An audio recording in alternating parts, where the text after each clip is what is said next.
Once upon a time, there was a man with the brain of a donkey. This donkey-brained man loved, and I mean loved, apples. But he hated, and I mean hated, trees. Couldn't stand them. Couldn't stand the leaves, the bark, the roots. He hated trees so much that he chopped down every single tree on the entire planet. When people with normal brains pointed out to him the important fact that apples grow on trees, Mr. Donkey Brains replied, "Hee-haw, not to worry, there are plenty of apples at the supermarket." So, after chopping down every tree in the world, he got his apples from the supermarket, until the supermarket ran out of apples, because all the apple trees were gone. Then our donkey-brained friend spent the rest of his life moaning and wailing and screaming and crying and heeing and hawing, trying to figure out why there were no more apples. He couldn't understand that it was all his fault. Hold that thought while we talk about Professor Richard Dawkins.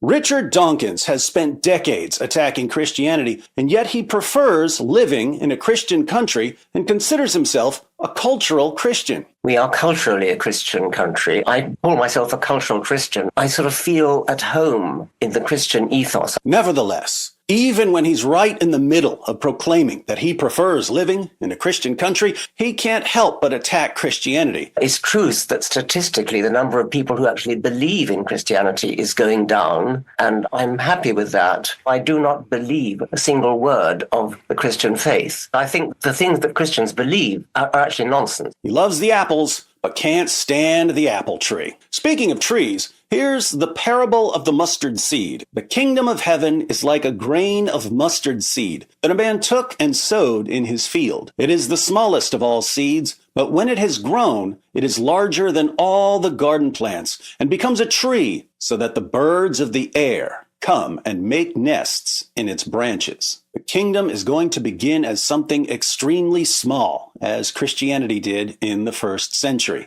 Kingdom is going to become the biggest plant in the garden, as Christianity did when it grew and impacted the world. The kingdom is going to become so big that even its enemies, even those who oppose it, even those who can't stop attacking it, are going to be living in it. They're the ones who snatch away the gospel. Where did Richard Dawkins say he feels at home? I sort of feel at home in the Christian ethos. And yet, he just can't stop snatching the seeds. I think that the things that Christians believe are actually nonsense. He loves the apples, but hates the tree. He loves the fruit, but hates the root. So, my atheist friends, how you like them apples?